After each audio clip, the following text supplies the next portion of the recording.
Talk Radio, you're in to all things music.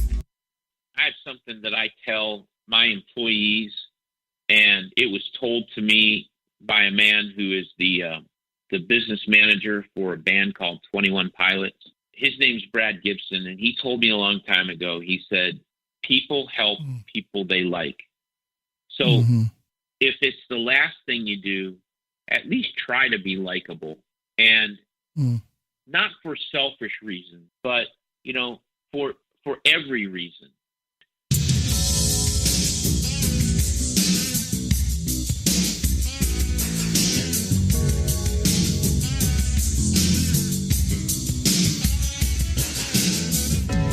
Welcome to Intersect Radio, where music, faith, and life converge. With your host, Aaron the A-Train Smith.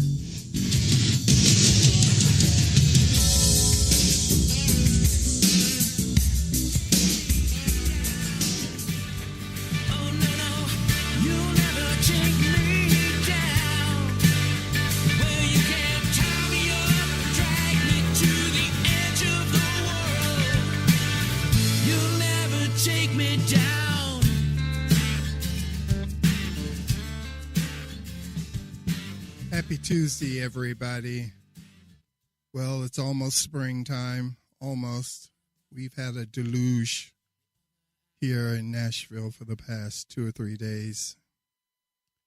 But, it's all good. It's going to be so green, come June, July. Hot. Yeah, I'm looking forward to it, actually. So welcome. Welcome to Intersect here at the Intertalk Radio Network. Today, we have a return guest. Episode 36, Mr. Nick Giaconia was my guest.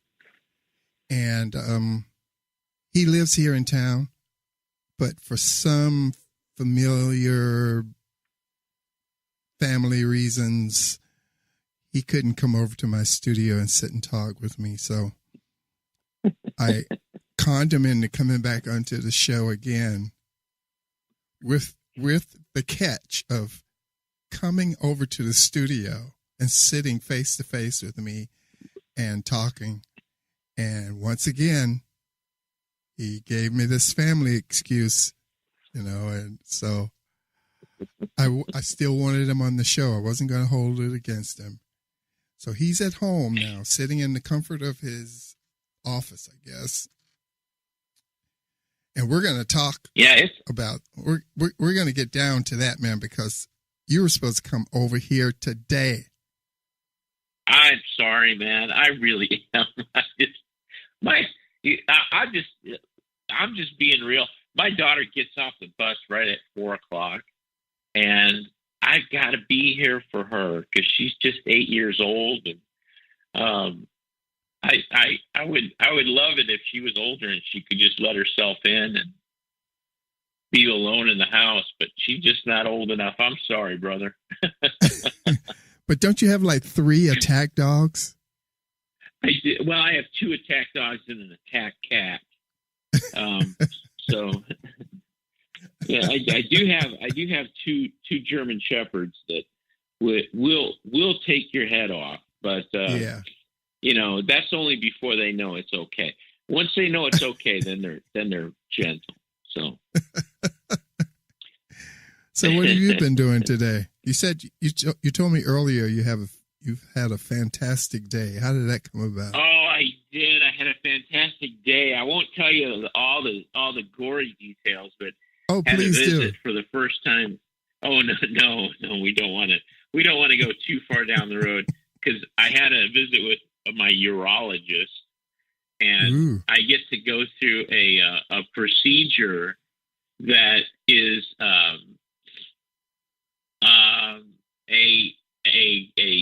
camera procedure in a part of your body where a camera should never go. And I'm just really flying high on this news. So thank God that camera can go in that place, wherever that is. Oh my my gosh, he told me what was going to happen. I said, "Are you out of your mind?" So I guess that, these are the things that happen when we get older, and it used to, the worst thing in the world was when they made you cough when you were a little kid, or in high school, I should say. But it gets more embarrassing as you get older. So, well, folks, there you have it. Even rock stars have to go to the doctor. Rock stars. Think about that the next time. Yeah, think about on your next visit.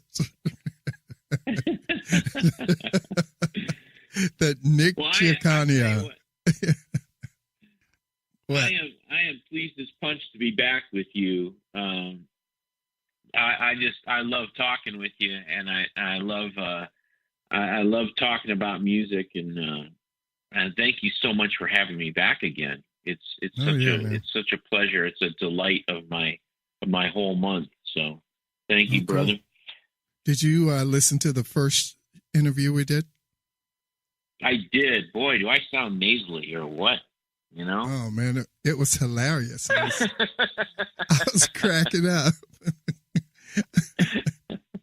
I forgot I was listening to my own show.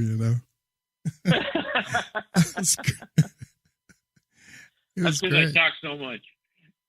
One of the stories I really liked was when you talked about your doing the talent show and you felt these little things on your head. You thought they were spiders. Yes. And it was actually beads of sweat. Beads of sweat.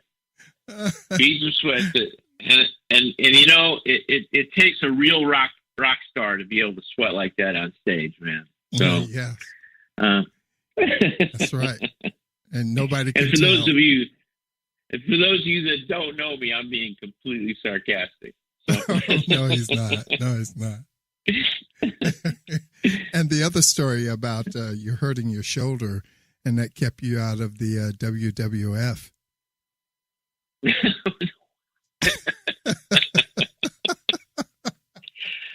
I don't even remember saying that. and kept you out of the spandex. Well, nobody wants to see me in spandex. Oh, that's cool, man. That's cool. Hey, and thank you for that tip, The Craft of Lyric Writing by Sheila Davis. That was a good tip. Brother, I got that title right. I'm telling you, you did. And I'm telling you, man, the first time that I heard of that, I don't know if I told you this the last time, was the first guy that said to me, you don't know what you're doing with this songwriting deal. You think you're writing songs, but you're writing nonsense. And his name is Randy Kettering. He lives in Columbus, Ohio, and he's a great guy. And he knows an awful lot about songwriting and music in general. So he's the one that introduced me to that book. And that was, wow, gosh, how long ago was that? 35 years maybe. So you still have a copy? Long. I do. It's laying around here somewhere. Did it really help you in your songwriting? It really did. It really did. And for me, I was having a conversation with a musician just recently. He asked me if I'd been writing, and I told him not lately. He asked me why not, and I said, well, really, to be honest with you, I don't write just to write. I write if I have something to say. And if I don't have anything to say and say it in a unique and interesting way, well, then I probably should just sit still and be quiet and let other people take the reins. And right now, that's where I'm at. However, when I do kind of get into that writing mode, I pull out the craft of lyric writing and I start rereading it, because it will not only give you good information on songwriting and the actual X's and O's of songwriting, but it will also inspire you to say, well, this is something interesting. it gets you to think of things in a different fashion.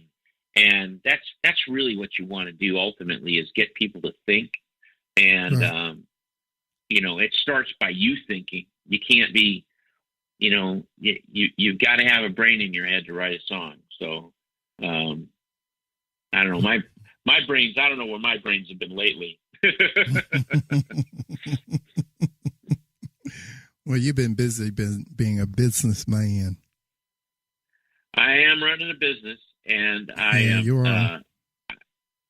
you know what? I always thought that I would be very unhappy if that ever happened. If I had to leave music behind and become, a regular guy. But I'm actually very content, and have found a real place in life. So it's not all darkness after the music world. Mm-hmm. So, you want to tell us what you do? With my brother and my father, I own a company that makes vitamins for patients that have weight loss surgery. The name of the company is called Celebrate. So Celebrate Vitamins. And there's a plug for you. I just plugged my company. How much do I owe you? We'll negotiate. Okay. Hey, so tell me, in that songwriting, on your album Center of the Earth, you wrote a song in defense of Amy Grant. The hidden track. Yes. Yeah. The hidden track. Yes. How did Simply that come called about? Amy. Yeah. Well, I tell you what, I wrote that song a very, very long time ago when I was in college. Probably in the early 80s is when I wrote that song. And I was getting really tired of hearing people talk about Amy having sold out because she found some success in the mainstream market. And I just thought, what's wrong with her finding success in the mainstream market? Why is that a problem? And so I kind of took this John Prine-esque approach to it, and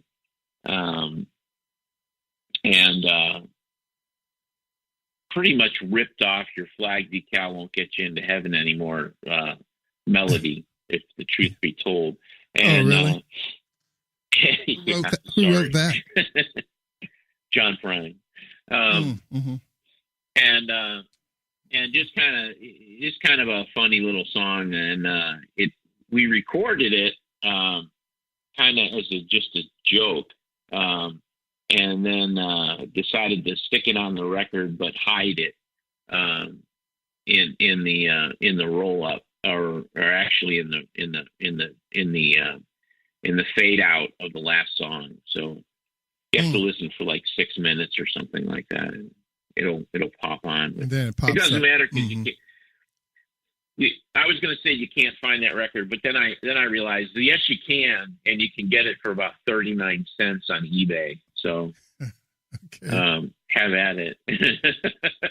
Center of the Earth, 39 cents. 39 cents today only. Yeah. And you were making your second album when the label that you were recording for folded. Is that true? Right. Yes. We were in the studio. They called and said, you need to shut everything down. And I had no idea what they were talking about. And it really didn't hit me for a while, the implications. I didn't realize that we were shutting down forever. I thought we were just temporarily shutting down. But then I found out that they locked the doors and turned tail and ran, and that was that. So, and as far as things to do in the business world, I just want you to know and your listeners to know that was a crappy thing to do to people who had invested their own time and resources into creating music, and then to just in the middle of the day just say, hey, we're done. Because, there's no business out there that can't see that coming. Right. I'm not going to wake up one day and say, oh, Celebrate Vitamins is out of business. Sorry. I'm going to see that coming. And, and that's not the way it was handled. It was handled very poorly. And that's too bad, because, there's a mindset out there, Aaron, of how to do business when you are proclaiming the name of Christ. And, unfortunately, I can't hold people to that standard, because I can't live up to that standard. Okay. Because the moment the words come out of my mouth, I'm guilty, but I'm going to say it anyway. There's got to be a difference. There's got to be a difference between being redeemed and doing business, and not being redeemed and doing business. And I found a much more friendly environment in mainstream music than I ever did in Christian music. And really? that's a sad commentary. Yes. Now you've had far more experience than I have had, but Yeah. Well, I don't know. I've been in and out of, I've had some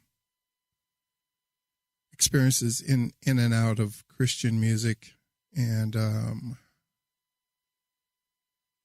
I can't say one was better than the other. Oh, really? Except, okay. Because I got screwed on both sides of the game, of the fence there, At some point, too bad, man. At some point, I got screwed. It sucks to hear you say that, because, you and I are talking about this right now, but there's 100 other guys out there that are going, yeah, well, listen to my story. I got screwed too. Right. And it's too bad that happens. It just really is. Because I think I told you before, I wanted to be a singer from the time I was a little boy, and then you grow up in this wild-eyed kind of, dreamy land idea of what it's going to be like. And it's nothing like that. So, I guess part of it is just blatant immaturity on my part, not having my eyes open. So, just think of all the Christian artists that moved here to Nashville thinking that it was going to be all roses and good vibes. Right. There was that big pilgrimage from all those guys from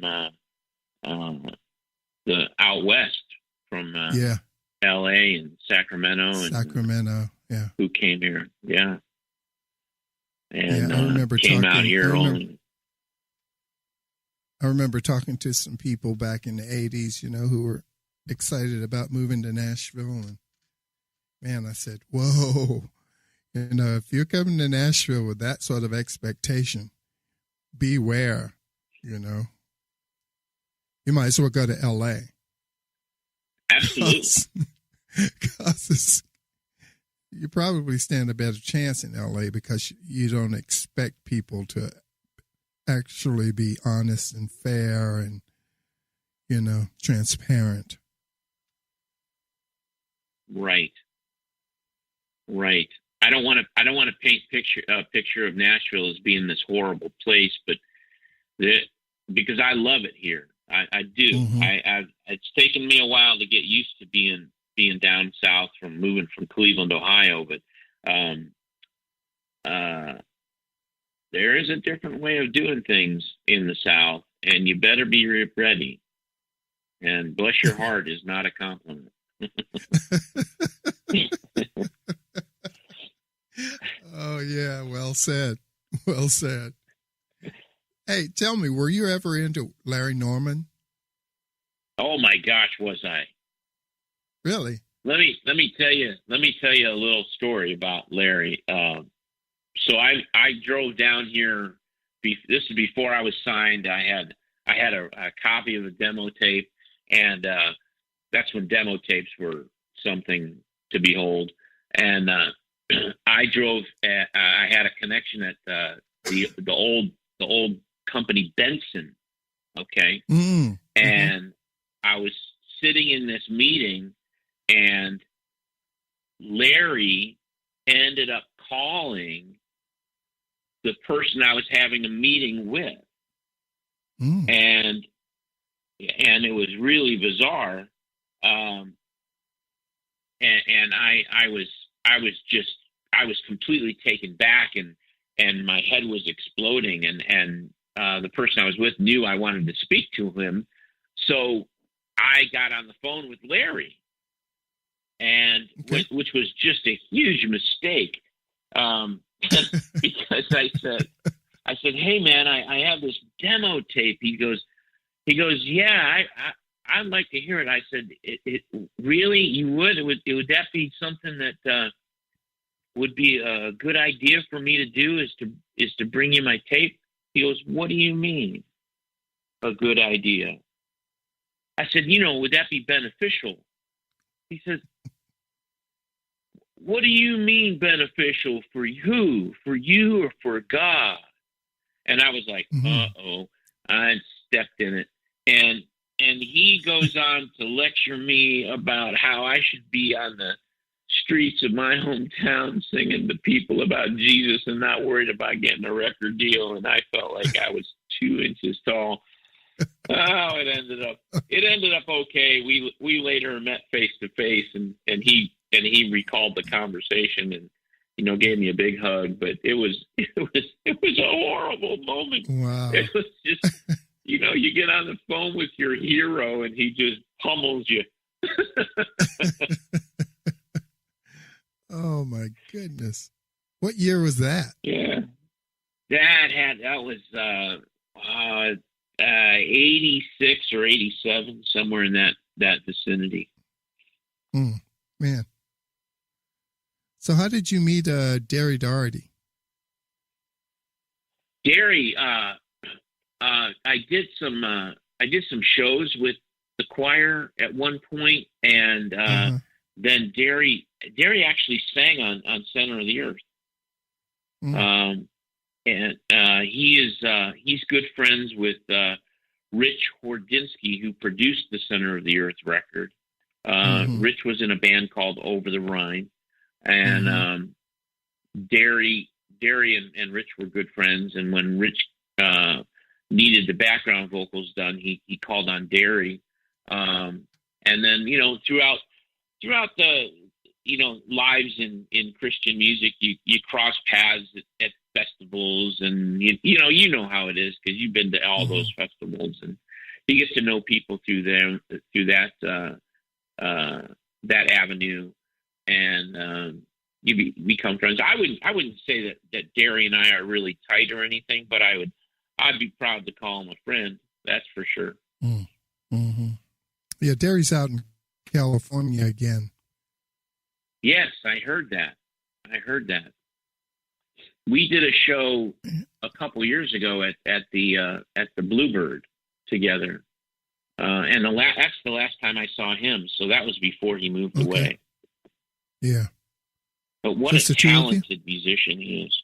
No, a buddy of mine, and then of course my buddy Vince Gill was with us that night. So, buddy Vince I don't want to name drop or anything, but Yeah, we're gonna seg right into Mattie Groves. Oh, okay. Yeah, how did that come about? And Matt, let's tell the people what Mattie Groves is still going on. Well, here's. I feel bad correcting you, but it's Groves. It's Mattie Groves. Thank you. And I hate to do that to you, but people will be confused, and then yes, Mattie Groves.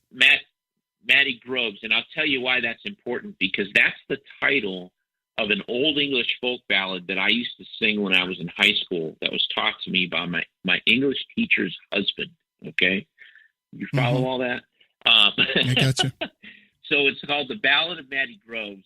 And the Ballad of Mattie Groves is basically one of those songs that's like 45 verses and everybody dies at the end from sword fights. It's really kind of funny. But it's not meant to be funny. I just find it funny.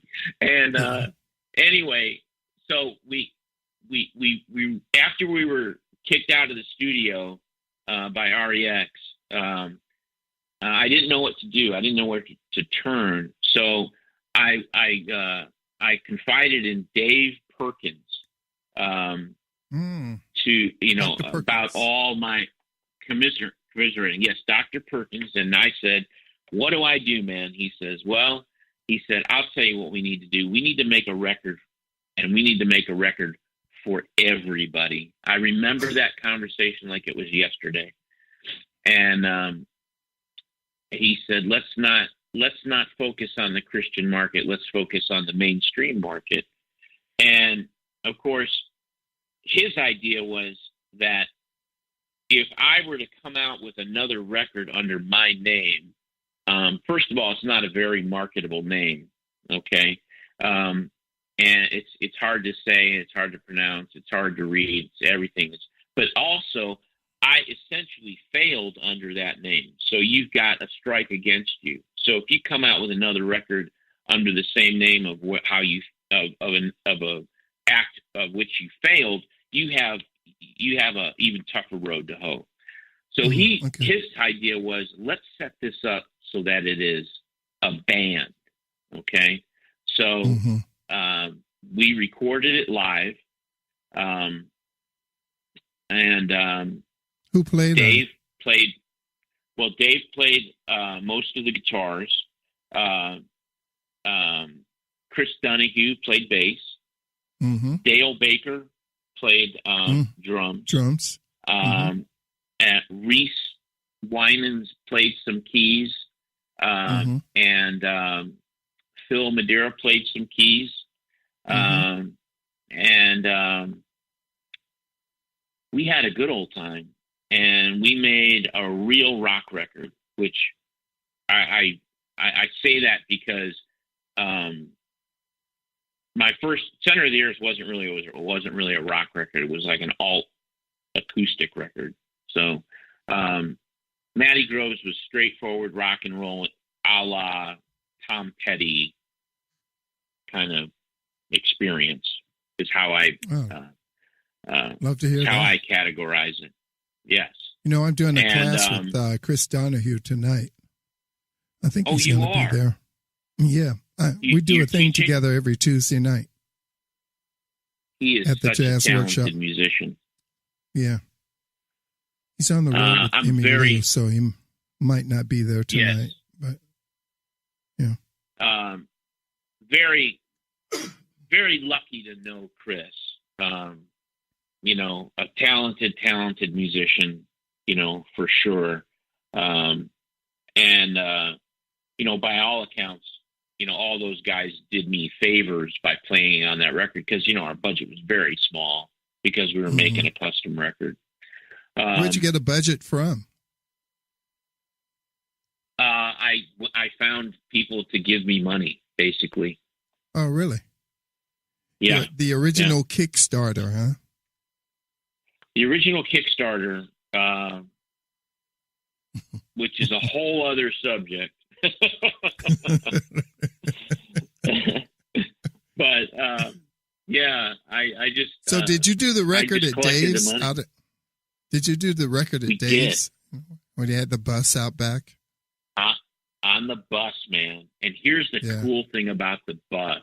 Okay, so for those of you who don't know what we're talking about, 1940 something bus, okay, actual bus, okay, we're not making this up, had a recording studio inside of it. So all the seats are taken out, recording console stuck in there. And that bus recorded all the live recordings that were made between like 1969 and 1976 or 78. So if you have a recording that's live, it was recorded by that bus, and Dave ended up buying it. So hanging on the air horn of that bus is the backstage pass to the 1976 America concert where they recorded the record. America recorded their record live, which is a record that I grew up listening to. So it was like, it really flipped me out to be on that bus. That was such a cool experience. So anyway, so we recorded it, and man, that bus, I got to tell you, that bus gets hot in the summer. Oh man, did it ever? Yeah, it does. You go in to listen to a playback in the summertime, and it was like, oh my goodness, you didn't know whether the playback was good or whether you were just so anxious to get out of the bus and get back in the basement. Yeah, and I'd be dripping on the console, frying out, oh yeah, because you're the sweater. You're the master sweater. Yes, I am the sweater. And so Dave says, we need to come up with a band name. So this is the whole story coming around to Mattie Groves. So I'm driving down the road and I'm listening to public radio, and I never listen to public radio, and I don't know why I had it on that one day. And this song comes on, and I'm thinking, I know this song. I know it. I'm anticipating the words, and and it was the Ballad of Mattie Groves. And I slammed on the brakes and pulled over and wrote it down. And I called Dave. I said, I got the name for the band. It's Mattie Groves. And he says, man, I love it. Let's investigate, make sure no one else has the song. So, or I'm sorry, has the title. The name. So that's how Mattie Groves came into fruition. But the funny thing is that I often was called Mattie Groves, and it gave the idea that we were a little more funky than we actually were, because I'm not a funky guy. Now, segue that into the most absurd opening act that I have ever taken part in. Okay. Mm-hmm. I'm lined up to play at some club in Columbus. All right. It's a Tuesday night in the middle of September or October. Who the heck knows? I don't remember. All right. And that day, the promoter of that club calls me and says, got a change in the lineup. P-Funk is in town, and they needed a place to play. So we're bumping you in place of them, but you're opening. And I thought, this is such a colossally bad idea, okay? All right. Did you open as a solo act or as a... No. I luckily had a band, okay? Okay, all right. This is when Mattie Groves had just released the record, and we were trying to establish a following. And I'm thinking to myself, these people are not going to appreciate what I have to offer, because if you're there to see P-Funk, you're not there to see Mattie Groves. I hate to tell you this. So we ended up doing the show. It was a disaster, and it was just one of those things that happened. And then I moved to Nashville. And did you put together another Mattie Groves here? Groves? I did.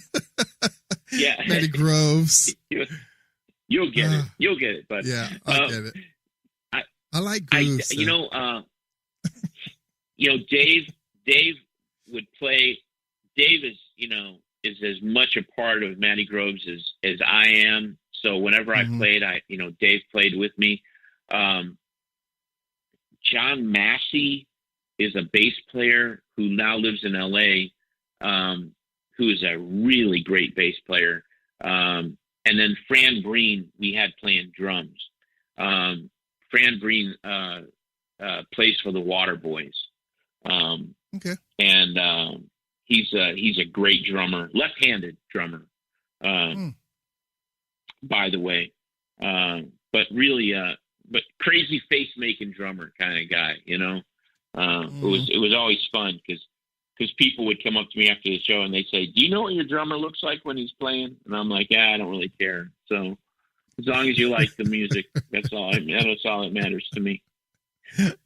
So then, I approached Dave about doing a show, and Dave's had some medical challenges of his own, and and he said, I want to do the show.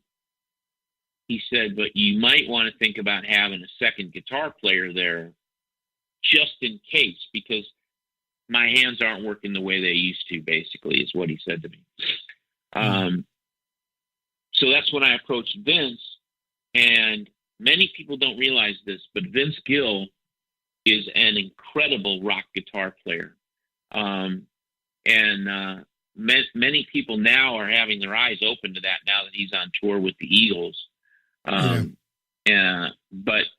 he and Dave would play and trade solos, and it was a clinic in guitar worship. I mean, it was just simply amazing. Because Dave, to me, Dave is one of the greatest guitar players I've ever seen play. Yeah. And then he's a bad man. And then you take Vince and you say, here's another guy who's one of the greatest guitar players in the world. And you put them together on stage and it's just glorious. So I had such great fortune to have that happen to me. And that happened several times. And how did you get to know good. Vince? I'm looking forward to having it again. Oddly enough, I was a waiter at Morton's of Chicago downtown, and Vince came in, and he ordered an iced tea, okay? And he drank it down real fast, and I came back to the table, and I'd never met him before. And I filled his glass of iced tea, and I leaned over to him, and I said, I don't care who you are. If you suck down your glass of iced tea that fast again, you're not getting a refill. Okay? So he loved that, the fact that I would just give him crap like that. Yeah. And the next time he came in, he said, I want that guy that makes fun of me. And, of course, they knew right away who he was talking about. And we established a friendship by me waiting on him. And then, he invited me to call him, and then he invited me to lunch. And then he started inviting me to play with him at different events. And cool. Just really, again, I'll say this because I don't want anyone to think that, I deserved any of these opportunities. I was so out of my element, but they were all great experiences. I remember driving to this one event with my wife, and it was Vince and Jeff Hanna and Matresa Berg and Rodney Crowell and me doing this show. Okay. And I told my wife on the way there, I said, I hope you realize that we have no earthly business being in this company. And I mean, the show went great, but I also think things like that go great because I knew my place, and I exploited it. And Vince would introduce me as Nick the waiter. So it was all fun. So, yeah. Hey, yeah. So you had one of your tunes, one of the Mattie Groves tunes, was in a movie called Hometown, right? Yes, Hometown Legend. Hometown Legend? Yeah. Yes, it was the bumper music that they played coming into the segment today. Take Me Down. Mm-hmm. You'll Never Take Me Down. So how'd you get that placement? His name escapes me right now, but the gentleman who produced that movie got a hold of my song and just basically said, "Hey, I'm making this movie about an Alabama football team, and this song is perfect for the opening of the movie. Can we use it?" And I, of course, I grasped at anything, to further my career. I'm like, yeah, here, take it, and I think I got paid $1, so, get out. It's the first, you're joking, right? No, I'm totally serious. Oh man, how did the that first happen, 2 Nick? minutes of the movie.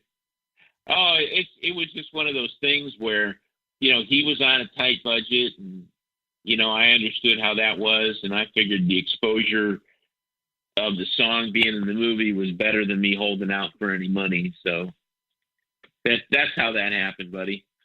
Well, what about publishing and all that stuff? They had a pretty tight agreement with regard to that and how that worked. I had some money trickle in through the years, but usually it wasn't enough to cover my ASCAP dues. So they just kept it. Yeah, you would have been paid. I still get those things from I won't name the publishing company, but it's like you don't get a check, you just get this total due figure, and then then at the bottom of that it says, "We only issue checks when the amount total due is more than $10."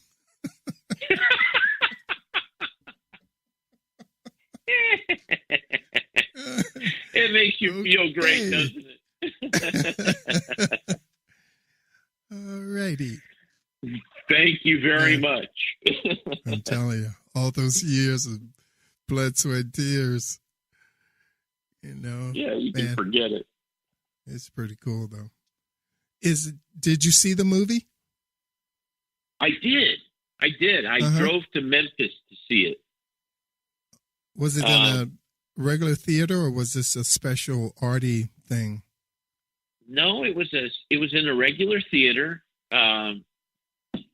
Let's see, the bald guy from Lost was in it. I can't remember his name.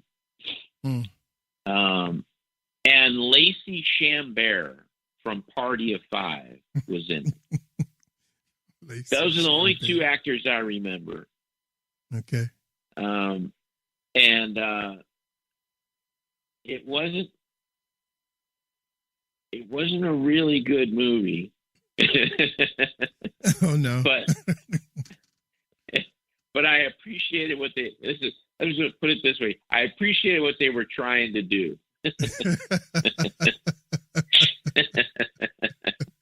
Oh boy. Yeah, I can say that about a lot of movies. I was still honored to be in it, and it's just one of those things where, hey, they make a lot of movies, and some of them are great, and some of them aren't, and that's all there is to it. So, so that movie came out, and you actually what? Go on. I actually met somebody who that was their favorite movie. Why was it their favorite movie? Out of all the movies ever made. I don't know. Some mom and her son came into Morton's when I was working there, and they engaged me in conversation. They were from out of town, and they started asking me about, what else I did, because everybody, if you're a waiter in Nashville, you're obviously a singer. And so they were asking me, and I said, what, if I had any success. I said, well, yes, I have a song in a movie. And they said, what movie? And I said, Hometown Legend. And the kid says, what? That's my favorite movie. I said, "Are you kidding me?" Like, no more tea for you. Like, yeah, right. I mean, what are you taking? You took the green acid. Right. When did you start working at Morton's? I moved here in 2000, and I got a job immediately. Mm-hmm. Okay. I walked in there, and the guy says, I said, "Look, I've got letters of recommendation. I've been waiting tables for X number of years, and here's a letter from the last place I worked, and I want to work here. What do I need to do?" The guy says, "You need to cut your hair." I said, "Give me a pair of scissors." So done. Oh, that's cool. He says, no. Let a stylist do it. Oh, okay. I said, okay, I will. Then I got my job. So, how long before you got the job after you got your haircut? Oh, immediately, my friend. Oh, yeah? I was a waiter in high demand.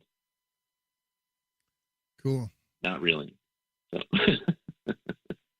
You worked the dinner shift, the lunch shift? Luckily, they didn't have lunch. So okay. It was just dinner. And, you can do a lot worse waiting tables than Morton's. They treated their people well, and they made decent money. Mm-hmm. And you had a nice clientele. So yeah, it was all thumbs up. You had a clientele that had money. Yeah, money and no kids. Yeah, right. When you're waiting tables, the last thing you want to see is kids. Kids, right. So tell me, what have you learned from all of these experiences? What's the biggest lesson you take away from your life so far? I think that's actually that's an easy question for me to answer. It's about how you treat people. Mm-hmm. I have something that I tell my employees, and it was told to me by a man who is the business manager for a band called 21 Pilots. Mm-hmm. And he's obviously very successful. And his name's Brad Gibson. And he told me a long time ago, he said, people help people they like. People help people they like. So if it's the last thing you do, at least try to be likable. And not for selfish reasons, but, for every reason. It's okay to be a nice person and to be motivated by the fact that maybe someday that'll come around and someone will help you out because you were nice to them. But the way you treat people is key to me. And you were treated poorly in the music industry. I was treated poorly in the music industry. But here's the thing. I don't think I know for sure, I should say, that it's not exclusive to the music industry. I think it's all industries. And, right. It's just that because you have your eye on such a grand thing, and it's usually ingrained in people from when they were little, to want to be a musician, to want to be a singer, to want to be a songwriter. That when you get smacked in the face with something, it hurts really bad. So, my biggest takeaway is to treat people the right way. And, I'm sure there's people who who may be listening to this that know me and that are just laughing so hard they can't catch their breath because I'm saying it. But, hey, we're not perfect. How many kids do you have? I have 3. I've got a 22-year-old daughter who's going to graduate college in a couple weeks, summa cum laude. Congratulations. I've got thank you. I'm very proud of her. I've got a 20-year-old son who is, Vince. He is a trombone player. Trombonist. And he wants to go to school to learn how to make brass instruments. So this is his new venture. Yeah, so he's picked out the school. The school is a college up in Minnesota, and he's going to be doing that. And then I have my 8-year-old daughter, who is just a sweetheart, who's also a black belt in mixed martial arts. So she can be home but alone. No. I can't make. See, here's what would happen: someone would break in and she'd kill him. So, well, it's really more for the protection of the bad guy. Okay, I'll protect you. All right. She will protect me. Speaking of trombonist, yes, you might want to tell his son this. Of course, you want him to listen to both the interviews you've done, but coming up sometime in late May or early June, Mr. Christopher Crenshaw has agreed to come on the program. Christopher Crenshaw is a very young musician, Juilliard guy, trombonist. Oh, really? He plays trombone he plays trombone in the Lincoln Center Jazz Orchestra. He does. Plays first chair trombone. Really good. Wow. How old is this guy? 20-something. That's fantastic. Yeah, I hit him up. I was watching when Marsalis wrote this whole piece for the Abyssinian Church a few years back, and it's on DVD, and you can see excerpts of it on YouTube. But and they do interviews with most of the players individually, and they did an interview with Chris, and the people at his church call him the deacon. And he does arranging. He does a lot of camps, music camps around New York and around the United States, actually. Really sweetheart of a guy. I mean, that's the way he comes off. So, Christopher Crenshaw. Yeah. That's his name. Okay, great. I will tell Vince. So my wife actually encouraged me to, you should have him on the show. And I went, show? What show? She said, your radio show. I went, oh, yeah. So I found him on Facebook and sent him a message. And he responded right back. Man, I'd love to be on your show.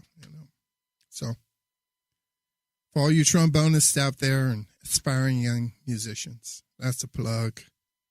But anyway, that is a good plug. You know what?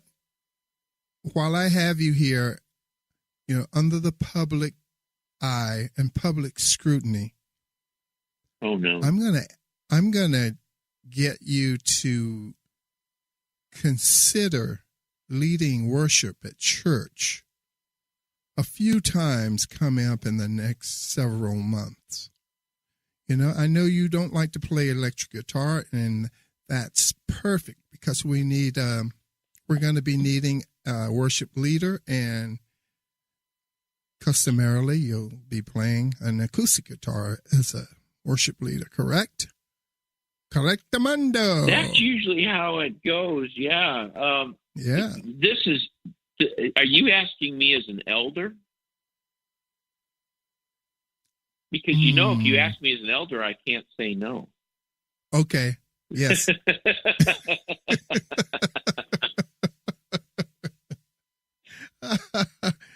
Then yes, you know my answer. You as an elder. My answer is I will serve my church in any way that is necessary. Cool, man. Cool. Guess you got a servant's heart. It's just that, you know, I feel a real, and this is something that I've learned recently, and that is the local church is a very important thing. I didn't used to think that. I didn't have a passion for the local church until about 5-6 years ago, and now I do, and I'm very committed, as I know you are, to our place of fellowship and worship. So, for those of you that don't know, Aaron and I attend the same church. That's right, we do. Yes, sir. We do, and it's quite a pleasure. And I always look forward to seeing you. And before we go here, I want to thank you for being on the show again. It's been great. I can't wait to listen back to it and laugh some more. And thank your family for allowing you the time. And you be good. Treat everybody good. And I'll see you Sunday. Thank you for blessing me. Yeah, man. I will see you Sunday, brother. All right. Bye-bye. Peace. Bye. This is Jackie Bertoni from Jackie's Groove. Come join me weekly on my journey through the music business as I take you behind the velvet rope, interviewing industry notables such as Al DiMeola, Michael McDonald, and Al Jarreau, to name but a few. Listen to their stories on being in the studios recording #1 hits and onto the stages throughout the globe. Allow me to be your music historian. You can hear me live every Monday at 2 p.m. and every Wednesday at 12 noon Pacific Standard Time or 24/7 on jackiesgroove.com. Ready to get your groove on? Hi, this is Tim Dolbear from Eclectica Studios. I'm a full-time mixing and recording engineer. I work with Grammy winners, labels, and indie artists, using state-of-the-art digital mixing and restoration tools and the very best in analog gear. Really, though, it's my ability to bring tracks to life and fulfill your vision for your music. This has made me sought after by producers and artists worldwide. So spend your time working on music and not chasing a mix down a rabbit hole. Go to timdolbear.com and check out our free one-song mix offer. You know what's all around you every waking moment of your life? Marketing. You're choking on it. I'm Scott Robertson, and when it comes to strategic PR, branding, and marketing, I've seen it all. And actually, I'm still seeing it because bad marketing never sleeps. Join me each week on May the Best Brand Win, right here on Intertalk Radio, and learn how to make the marketing for your brand unforgettable. Are you serious about your music? Are you ready to run with the big dogs? The experts at Pitbull Audio have the gear to get you into the game. From leading manufacturers like Mesa Boogie, Fender, Pioneer, and American Audio. To sound your best, you need the best. Pitbull Audio can deliver in rehearsal, on stage, and into the big time. Dropping beats, shredding guitar, or making the crowd roar. Whatever you dream, Pitbull Audio can help make it happen. We are Pitbull Audio. We want you to play it loud. PitbullAudio.com.